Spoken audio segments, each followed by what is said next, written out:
पिला माने आदर्श आचरण विधि कौन? यह राजनीति विज्ञान संपर्कित एक गुरुत्वपूर्ण प्रश्न। पिले दशम श्रेणी रे मध्य यह परीक्षा रे बारंबार पड़ुछि। मन देकी शुण।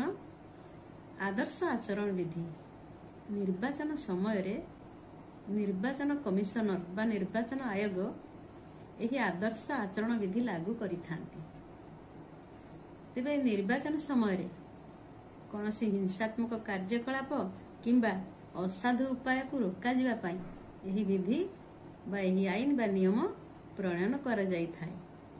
निर्वाचित प्रार्थी प्रतिनिधि किंबा दलीय कर्मी राजनैतिक दलर नेता माने यहाको मानिबा को बाध्य। जदि ए आदर्श आचरण विधि को की अवमानना करंती ताहले आईनतः सेमाने दंडित हेबे।